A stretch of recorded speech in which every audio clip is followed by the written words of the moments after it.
Yan mga Nagkatawagan kamangyan, din po isang mapagpalang araw po. kababata.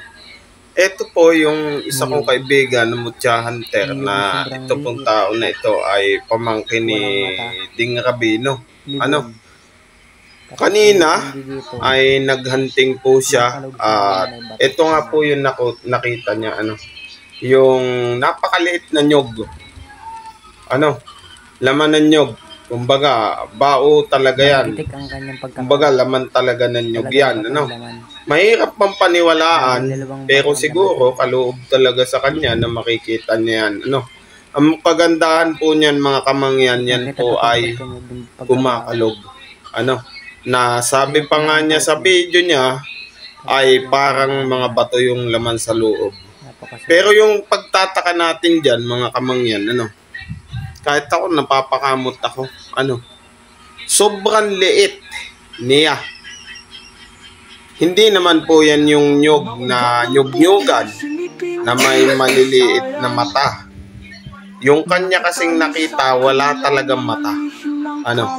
Ibig sabihin, madami po yung bertod na dinadala.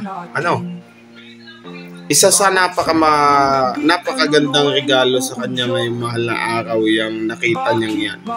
Kasi bibihira ho yan na mangyari sa isang bunga ng niyog na ganyan lang kaliit yung laman. Bale, pwede natin siyang ipares sa isang jolin lang. Kumbaga, mas malaki pa yung umong bulik, mas malaki pa yung bato umong puti, o kaya yung bato umong itim. Yan po, napakaswerte niya kasi Lunes Santo, pinalad agad siya na makakita ng ganyang klaseng mutya. Matatawag na natin na mutya talaga sa niyog yan. Kasi wala naman talagang ganyan kaliit. At para sa akin, yung opinion ko dyan, kung anong bertod niyan, masasabi natin na baka dala na niyan lahat.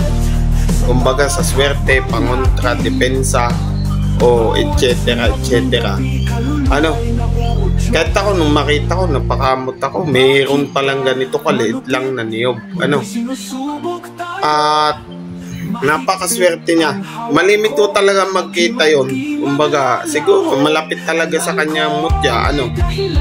Yun lang, kung tatanungin niyo sa akin kung palilimusan niya yan, hindi ko po masasagot yan.